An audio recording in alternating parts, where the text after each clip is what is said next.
Who do you think should start a cornerback for the Minnesota Vikings? Quite frankly, it could be a number of guys. You could have as many as 6 different players who could get the starting nod. We're going to talk all about them. Plus, we had a couple extensions go on throughout the NFL that could impact the Minnesota Vikings. Who are they? How much do they get paid? And which Vikings does it impact? Join myself as I have both dogs with me and Dave today on the Real Forno Show. Welcome to the Real Forno Show, hosted by Tyler Fornes, the managing editor of USA Today's Vikings Wire, writer for the College Football Network, publisher of Substack Run In Shooter, host of The Good, The Bad, and The Hungry on the Voices of Wrestling Podcast Network, as well as a founding member of Vikings First and SKOL. You are looking live. Welcome to the Real Forno Show. I'm your host, Tyler Fornes. We've got a bunch of people already in the comments hanging out with us tonight. See Rhonda, Mary, SKOL for Life, Gary.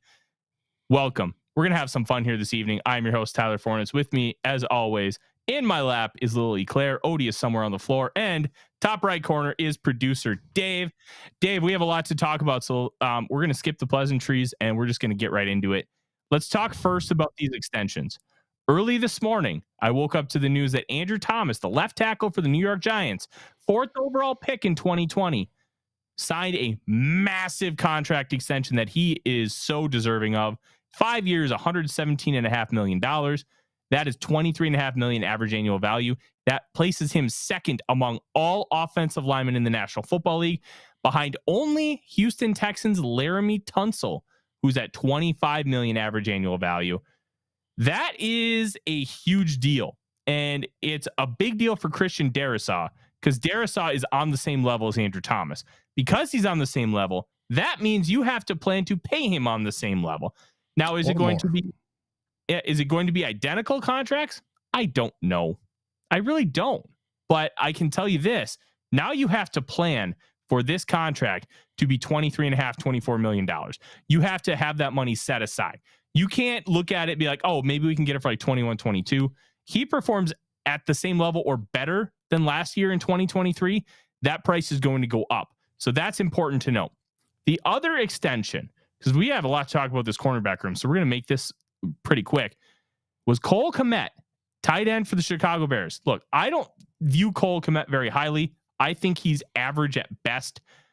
And 4 years, $50 million for an average football player at tight end, that's a lot of money. To me, an average tight end is like what Josh Oliver got paid, $7 million a year.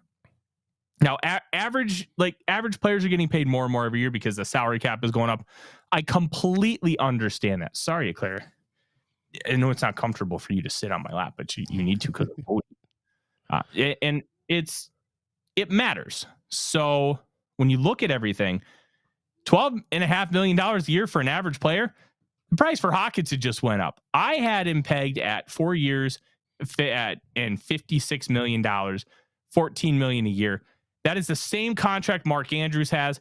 Darren Waller, I've always viewed as an outlier because his first contract was so low, and then it was a 3-year, $51 million extension, $17 million per year.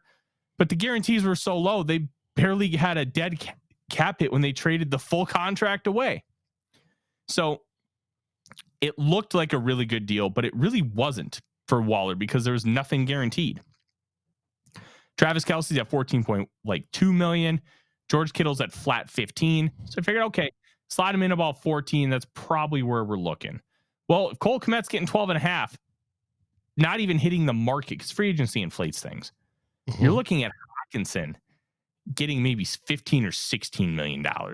Luke Braun, the Vikings put 15.5, and I don't think he's wrong. Like, these extensions matter, and you can talk about, hey, the Vikings shouldn't have waited. Well, maybe they didn't want to. Maybe it was the Hockenson camp who wanted to play the waiting game because they thought they could get more money based on market value. And if that was the case, they were 100% right, because now the price for Hockenson is a lot higher. And the salary cap tag will go up because of it. I think what agents are doing is they're seeing that there's projections in the cap going up due to all the TV contracts and stuff the NFL's doing. So they're taking that percentage and going, hey, my guy, since you're going to raise the salary cap 10% next year, I want it all to go to my guy.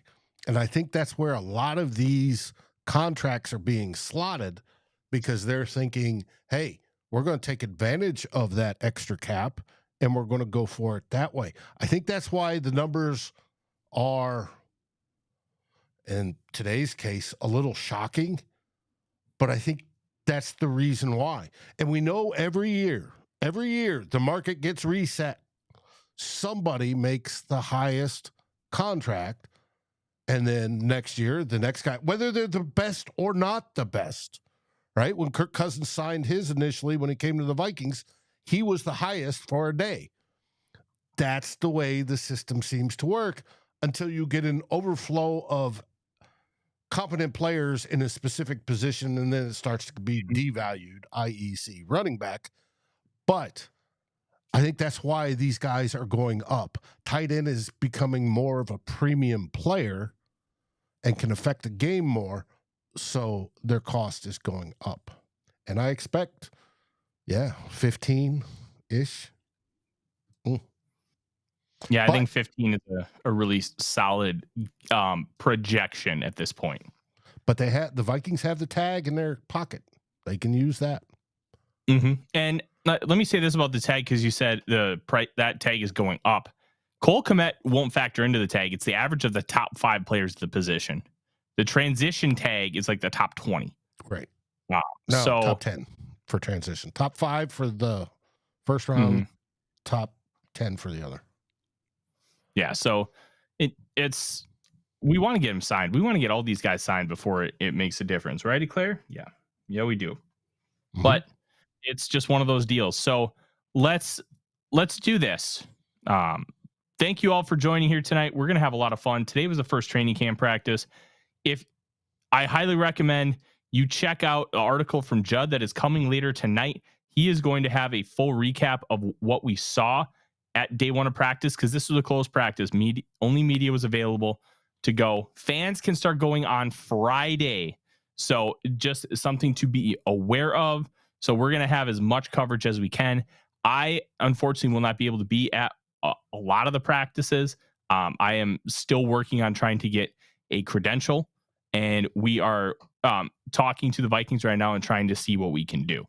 Until then, we have Judd Zulgad, Score North, and Vikings Wire that's going to help us out with a lot of that information until I can at least go as a fan. So thank you. Like, comment, subscribe, do all the fun things to help us out and help us grow this network. We're almost at 800 subscribers. We want to be at 1,000 before kickoff of the first game. And this is going to be one fun season. Something to also note, we are starting to release articles on the Vikings First and SKOL section on the Fans First Sports website. You'll be able to find that in the show notes. And Dave will, I'm sure, put that website in the comments as well. He's written a couple things that are really good that you will want to check out. So make sure you go do that. Let's get to the corners, Dave. This cornerback room, if you had to give a brief synopsis, like a 1-sentence description of what this cornerback room is, Dave, how would you describe it? Huge question mark. Young. Even Byron Murphy Jr.'s young. And it's going to be, as I wrote, I salivate to see the competition, because these guys, we don't know who's going to start where. I mean, we assume Byron Murphy Jr. is going to be the CB1. That's obvious. He's coming in off his second contract, or on his second contract. The Vikings selected him, got him. He's going to be CB1. But that CB2 and nickel, and who's going to play nickel and in what situations, we just don't know. And with Andrew Booth Jr. and Akayleb Evans, they have the injury histories. Will either one of them step up? Booth was the highly touted one. He's got the size. That's why he was drafted in the second round last year. And then Evans, as a fourth rounder, he had some flashes of being very good. He can stay with a wide receiver, which is great, but he had his concussions. And then this season, we have Brian Flores in the house, and he pushed to get Mekhi Blackmon. Does Blackmon step up and steal one of those two spots? And again, we have no idea until we start to see it and see it play out. It's going to be, I think it's going to be fascinating. And it's going to be key to whether, if it all comes together, the Vikings defense takes a huge step. If it doesn't come together, we'll be shaking our heads at the end of the season and wondering specifically about Kwesi's drafting. But we'll find out. And I think that point about Kwesi's drafting is really interesting, Dave, as we see Bob is finally down to 93 degrees. I remember him saying, I think Monday it was like 96. Hey, a little drop like that makes a big difference. But my sentence is this. It's like walking into a random pizza joint, ordering a sausage and pepperoni pizza and not knowing how it's going to come out. Because everybody knows a sausage and pepperoni pizza is a good pizza. Sausage is a great topping. So is pepperoni. You get cheese, you get the crust, you get the sauce. But when you go into this random hole in the wall pizza joint, and I'm not a big Barstool Sports fan, but Dave Portnoy does those one bite, everybody knows the rules pizza reviews where people will tell him when he goes to a certain town that you got to go try this pizza joint. They always order a cheese pizza because if you have a good cheese pizza, you have a good pizza in general. So like that's the idea. And I agree with that. I've heard it with pepperoni. People order a pepperoni pizza to judge the pizza joint. If they make a great pepperoni pizza, their pizza is usually outstanding. If their pepperoni pizza is meh, it's not worth it. And I do that all the time here in Texas because there are not enough Italians that know how to make pizza down here. I should hook you up with my boss at Voice of Wrestling, Joe, who is a New Jersey Italian living in College Station. So he might know of a couple spots. I'll ask him how much he knows about Austin. But let's get back to the pizza discussion and cornerbacks. The thing with a pizza from a random pizza joint, you really just don't know what you're going to get. And that's kind of what we're seeing here. The potential is boundless. The potential is this could be a top cornerback room in the league. There's just question marks everywhere.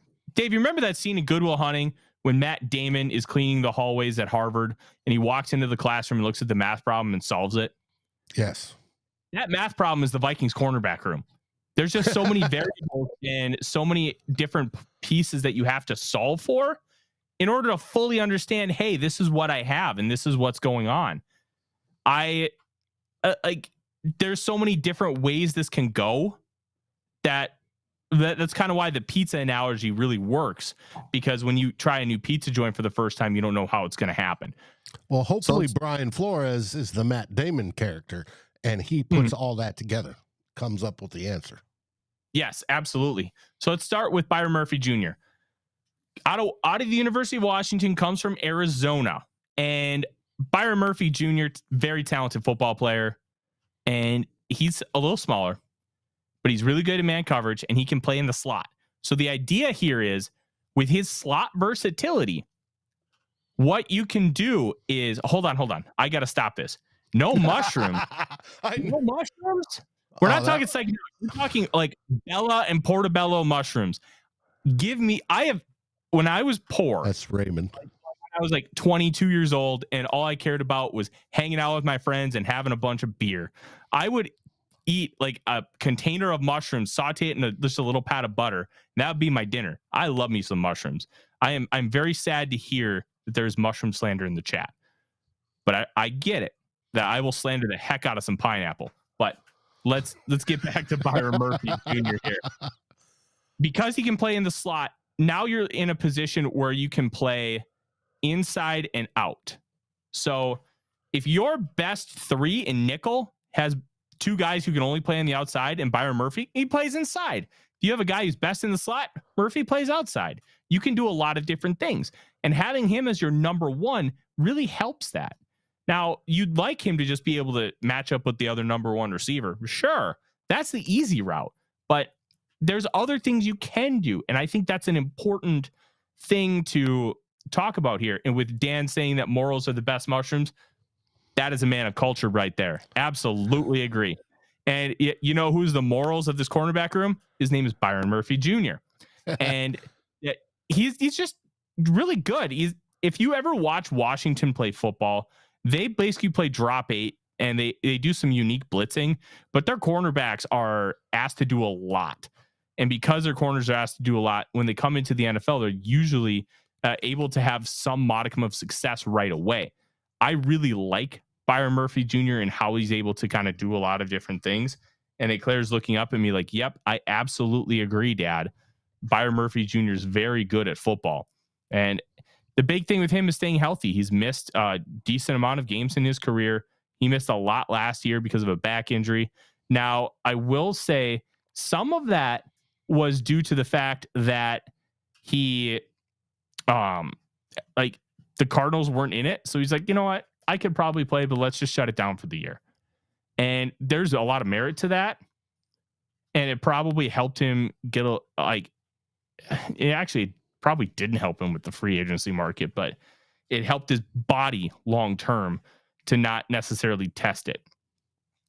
Hey, pineapple on a burger is different than pineapple on a pizza, Dr. Proto. So we can have that.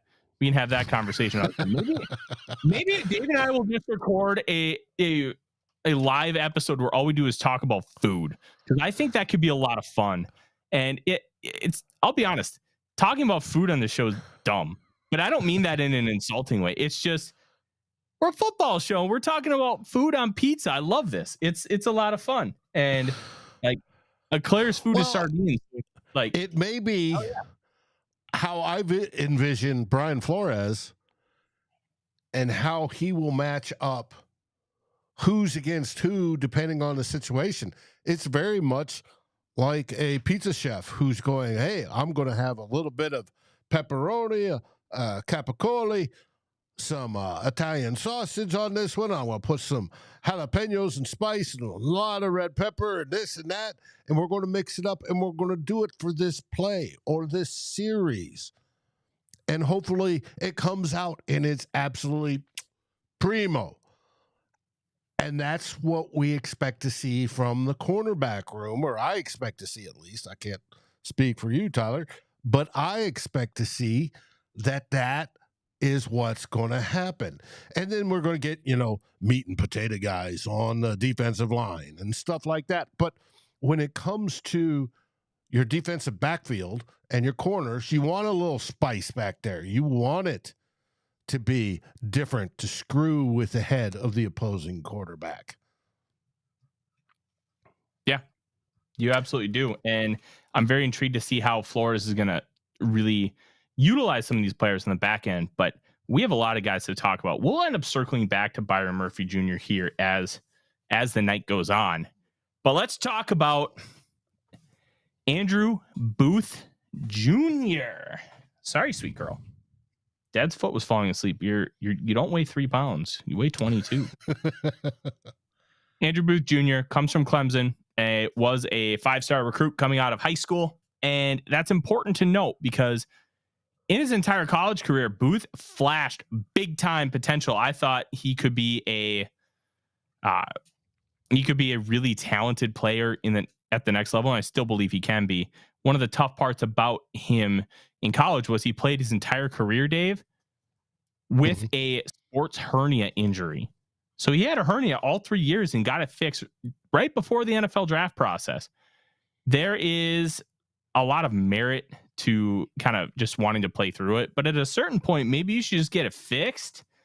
And doing it right before the draft cost him, I'm going to be honest, cost him a lot of millions of dollars because I thought he could have been a top 15 pick with testing.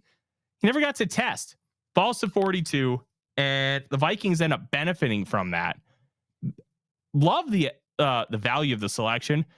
Looked rough to start, and we knew he was going to be a project. He needed to clean up a lot of things, and quite frankly, the Donatello Fangio style defense wasn't the perfect fit for him. This is a great fit for him. I thought he thrives in man coverage. He can play cover 2 really well. And I think that man match stuff is going to suit him really nicely. But you look at the whole encompassing picture, man coverage is a better fit for Andrew Booth Jr. And Brian Flores is going to be able to nurture a guy like that on the outside. He is not afraid to have corners that are small. And I'm not just talking height small. I'm talking weight small. Mekhi Blackton's 178 pounds at 5'11". And you have Jack Jones, who, maybe I have the first name wrong, but he just signed an extension with the New England Patriots. He's like 5'10". Like, they drafted Christian Gonzalez at 17. He's their only cornerback above 6'2". I think he's their only cornerback also above like 185, 190. They're not afraid to use smaller corners in this scheme because it's about technique, it's about aggressiveness, it's about mentality, and then you have the man match element where man match is essentially you're playing man coverage until you hit a spot. It's a hybrid of man and zone coverage, and that is really interesting, really fun to watch, and it's something that you really need to look at. And I think Booth is going to be able to thrive playing that style, but he has to stay healthy because it's not just the sports hernia, it's the knee. He had a torn patella tendon in high school, got that fixed, and then he tore his meniscus this past year. And they didn't do the scrape so he could be out 6 weeks. They did the full repair, which is a better long-term injury procedure, because you're not just fixing it so you can get back on the field right away. You're fixing it to fix it. And when it comes to knee cartilage, that is a huge deal, where because scraping it, you're basically cutting out the bad tissue. You're cutting out the tear. I've torn mine, and I went through all the options as to what you could do. You can go in and just snip off the tear. That's one option. You can go in there and cut it all out where it's at. That's the long-term option. Or you can leave it alone and hope it doesn't come back. And because generally cartilage doesn't heal, there is a small percentage of people where it does, which shocks orthopedic surgeons. But for the most part, it doesn't. And I feel mine every once in a while when I tweak it, because I settled on not doing anything other than the shots at the time. But every once in a while, I'll tweak, and it's like, oh, you're still there. Yeah, and having that long-term procedure is just better overall. But that puts him in a position right now where he is trying to play. He's trying to earn playing time, because he's coming in having to earn everything. He didn't earn playing time the first go around. Injuries gave him playing time. Cameron Dantzler playing bad football gave him playing time. And now you have him here in year 2.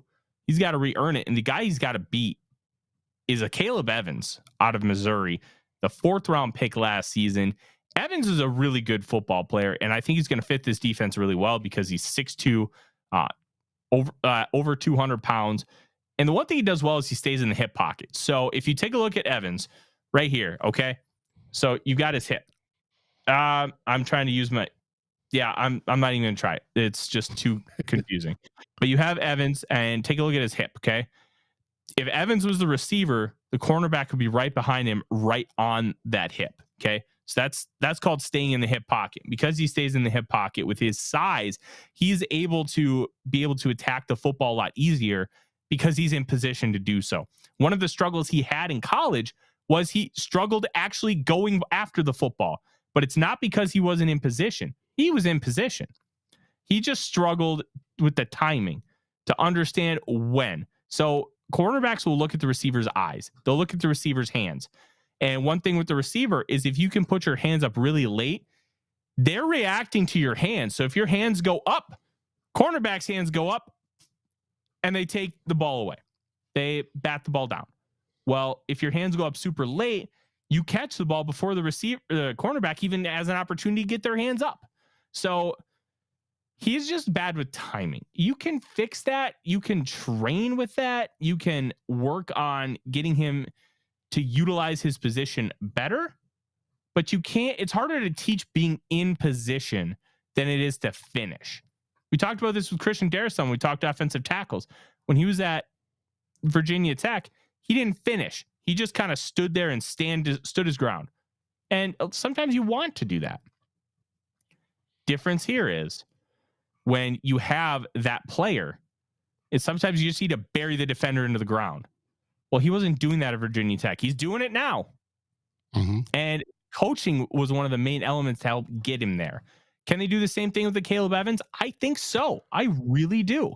And that's going to be the big thing I'm watching this year. Is Evans sort of like Trey Waynes? Now, Trey Waynes' coverage was usually pretty decent, except for he never turned his head, right? He was close enough, but he never watched the hands to turn his head or make a play on the ball. He always, if the receiver's hands would go up, his hands would go up and he'd just run right through the receiver. Is it similar? Think Waynes was different because he was so fast. And that's why too much speed can actually be a hindrance. So I talked about this with like super mobile quarterbacks. And when you're so dominant at a position without having to learn technique, there's a mentality like, well, I don't need to learn this because I'm already dominating everybody. Well, at a certain point, you're going to need that technique because they're going to figure you out. Kyler Murray is considered by many who know the sport of high school football the greatest high school football player of all time. Goes to Texas A&M first and transfers to Oklahoma, wins the Heisman Trophy, 9th overall pick in the MLB draft, and then also went number 1 overall in the NFL draft. Less than a year later, because he wanted to start 1 year at Oklahoma, and now he's the starting quarterback, making $46 million a year with the... Dave, what are you doing? I was looking for the dog. Oh, there she is.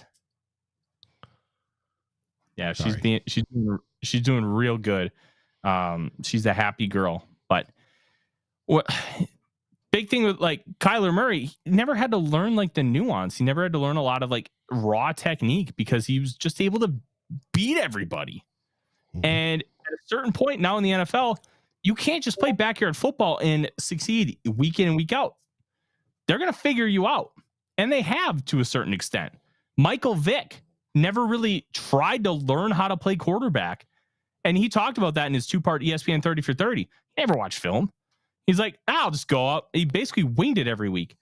Then he went to jail. Then he came back and he learned how to play quarterback. And guess what? The dude threw for like 4,000 yards in a season for Philly. He was awesome as a passer. Like, well, Brett Favre went through the same phase. He never learned defenses. Odie, you're fine. Until later in his career when he sat down and learned to watch film and identify this is this and this means that and all this. Mm-hmm.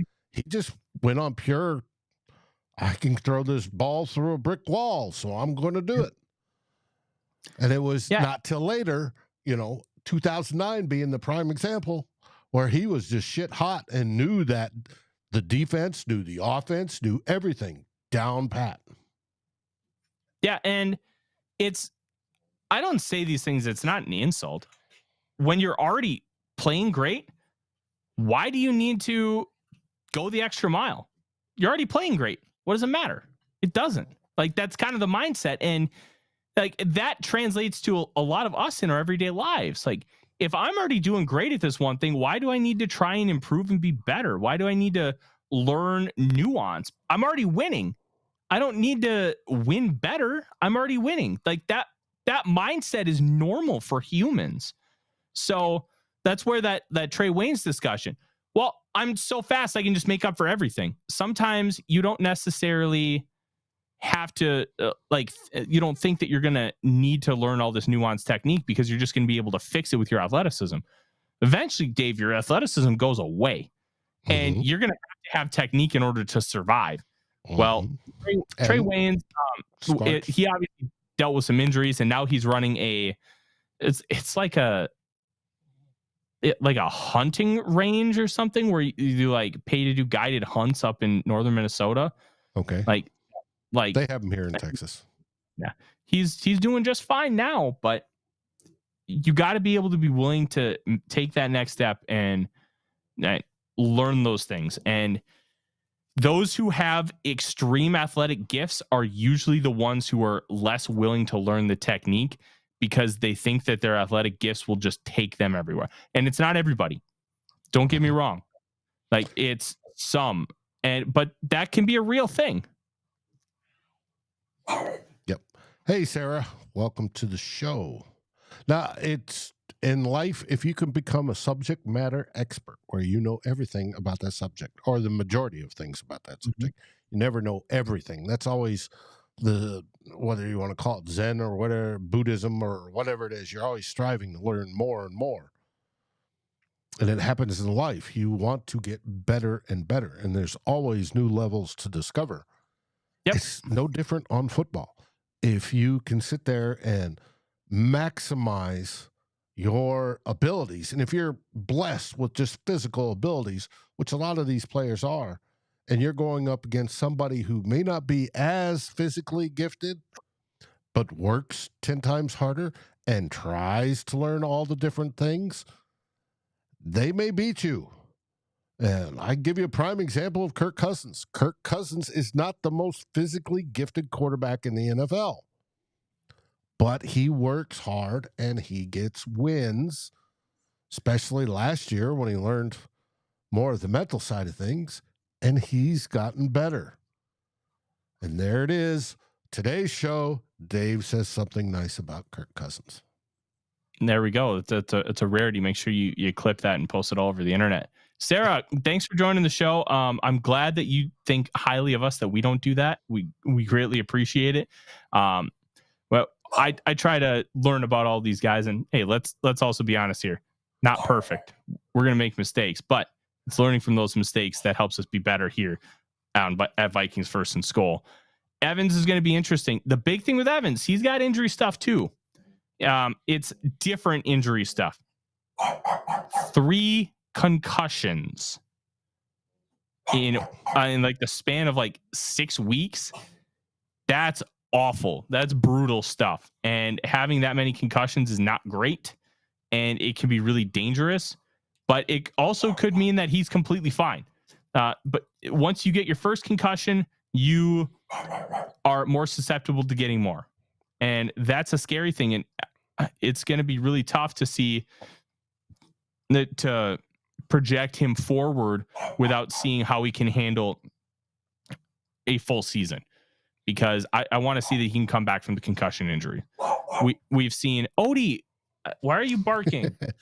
And Mary, sorry, I think that's the new helmet he's wearing this season, because I took this image from earlier during OTAs. And I think that's the new helmet. And I did a study on the helmets and which ones are the best. Viscus has the highest rated one, and I believe that's their top of the line one. Runs about $1,000. Ooh, $1,000. That's a pretty penny. Hey, if he gets one more year out of his career because of it, it's worth it. And, you know, and if he doesn't end up with severe CTE when he's my age, it's worth it. Mm-hmm. Yeah. But injuries are going to be really intriguing to follow with Akayleb Evans, just like it is with Andrew Booth Jr., because there's real concern there. Now let's talk about not the Vikings draft pick this year, but the guy who was getting first team reps today. And you'll be able to read about that from Judd Zulgad here on the Vikings Wire once he gets it to me, probably around 8 Central, as I'm guessing when it's going to go up. And that is Joejuan Williams. Now, Joejuan Williams is a 5th-year guy, signed a 1-year vet minimum deal with the Minnesota Vikings, coming from the New England Patriots. Now, here's why this is important. It's the same defense. Bill Belichick and Brian Flores run the same defense. Now, they run it slightly different. They don't always have the exact same way of thinking, but the same core principles, and having those same core principles matter, Dave. And because it's the same core principles, Joejuan Williams is going to be able to help these younger guys learn the playbook faster. And that is why he's here. He's also here to potentially be a starting cornerback. He's 6'3", 215, and he is every bit tall. Like one of the beat writers, I think it was Alec Lewis of The Athletic, said, yeah, he's big. He's a big guy. Now, when you're playing man coverage, you're doing a lot of off man and you're doing a lot of aggressive blitzing. Having a guy that has a lot of size and length can be really good because he can take advantage of things and he can make up space. And that is something that is really intriguing to the Vikings. Especially paired up against small receivers. It gives him the reach advantage. The reach advantage is number one. And I don't know if he's ever going to be a player that is going to be a starter for you. Right. But he's a really good depth guy. All right, I had to yell at the dog. He is barking, and I apologize for that. When the wife is not home, I got to do the show with the pups, and we can't quite trust Claire to do to be by herself yet. And I don't want to crate her up when I'm home. I just have a problem with that. So, but yeah, it's going to be interesting with Joejuan Williams, and I'm very intrigued to see how he's going to fit here. But we got to talk about the rookie, Mekhi Blackmon. Blackmon is an intriguing player. He's 24 years old. He's going to be a rookie. He was the Vikings' third-round pick. Some people loved the pick. Some people are like, you could have got this dude like 50, 60 plays, like picks later. But they got their guy. And when you have a super deep cornerback room, like class, like this draft had, you're going to see fluctuation because let's take the 4 teams in the NFC North. All 4 of them may prefer a different style of cornerback. And because you prefer a different style of cornerback, that, like, if you're all drafting the same spot, one might be consensus corner 5, or corner 9, corner 20, and corner like 16. It's very different because at a certain point, talent will trump all, but that doesn't mean talent trumps all right away. You want to have a fit. Fit matters when you're talking about these draft boards. They don't just have them stacked based on talent. They have them stacked based on how they would work out with the Minnesota Vikings. Now, talent plays a huge factor into that. You still have to be a good football player. But if you're a good football player that's a 290-pound guard, you're not going to get that guy for a gap scheme when you need that guy to be able to bulldoze people forward. You're getting that guy at 330, 335 pounds. That's where fit matters. And Blackmon fits what the Vikings want to do. Aggressive, man cover corner who is willing to talk shit on the field and back it up. That's Blackmon. He's able to do a lot. Attitude. Yes, the attitude is honestly the most important part. And he's got it. He's got it in droves, and he's a very talented player. They had him playing in the slot in minicamp, something he only did 213 times his entire college career. Now, because of COVID-19, a lot of these guys are playing 5 years. God bless them. That's fantastic. They're being able to take advantage of a loophole instituted by the NCAA where 2020 did not count. Anybody who played in 2020, that's a free year of eligibility. So these guys are playing 5 years. And hell yeah, why not play 5 years? It's the smart thing to do. You get more experience. You get to take more college classes, hopefully come out with another degree for free. It's awesome. And Blackmon took advantage playing those 5 years. And he's a really good cover corner. But I don't know how with his size, how he's going to be able to physically handle himself. He played against Jordan Addison every day in practice. Like, we know he can handle guys like Addison on a regular basis. Yeah, but Addison's small. That was going to be my next point. Addison's also small. But sometimes if you can handle the small guys who are going to outquick you, it's fine. And I kind of look at all encompassing. I like Blackmon a lot. I think he can be really good. And Charlie says, let Blackmon play outside. I think they will. The idea of putting him in the slot is to get him on the field and to see how he can handle that. Because you want all your best guys on the field. I don't think it's necessarily saying he can only play the slot.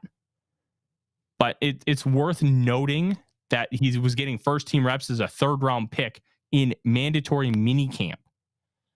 That's noteworthy. and I need to take a drinky poo. No, I think it's going to be fascinating, and how we see them, how Flores puts them in there, how we see them to evaluate it, because it's going to be probably different players every single day, and people are going to be going, well, who's in the lead for the job? And they're going to stick Blackmon in one day. They stuck Joejuan Williams in today, right? They're going to stick Evans in. They're going to stick Booth in, and we're all going to go, who's playing where, when? Right now, it's just Flores is sitting there going, all right, I want to see you in this position, in this situation, how you do. Then I want to see this guy over here on this side in this situation and how he does. And they're sitting there evaluating. Does he play better on the right? Does he play better on the left? Does he play better on the line, face to face with the wide receiver? Or does he play better being 5 to 10 yards off? How do each one's play? And they're sitting evaluating during camp, going, all right, this guy does great at this guy does great at that, this guy does. And I think that's how Flores, my understanding of how he works, he marks that down. So he knows that when certain situations comes up, he goes, my best guy to do that is Blackmon. My best guy to do that is Evans. Evans, get over here. You're in the next play, right? And that's how I anticipate this season going. That's how I would run it as a coach. But it's going to be interesting to see who those players are and how well they play. We'll start to see film out of camp. I'm sure the Vikings have probably already put up some sort of highlight today. But we'll start to see stuff when fans get there on the weekend. And then once pads come on. Right now, I caution people, they're just in shirts and shorts. Wait till the pads come on. That changes things a whole lot.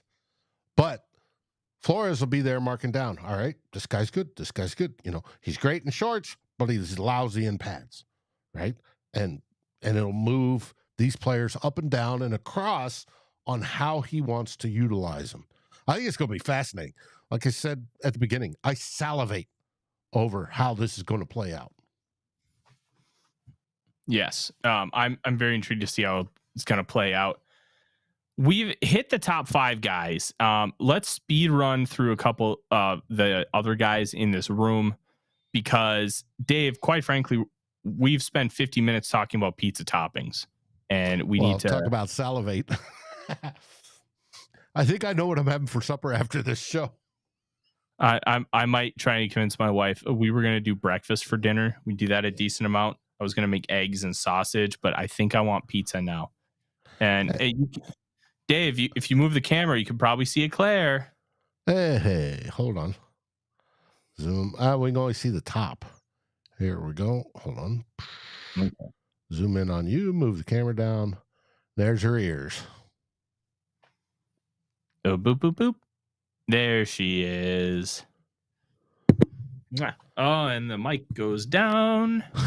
Hey, Norsefius, I've got almost the gain turned up to 95 on my end.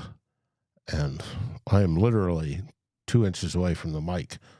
Yeah. Now, I can increase my own volume, but we have a limiter on this that'll cut it out.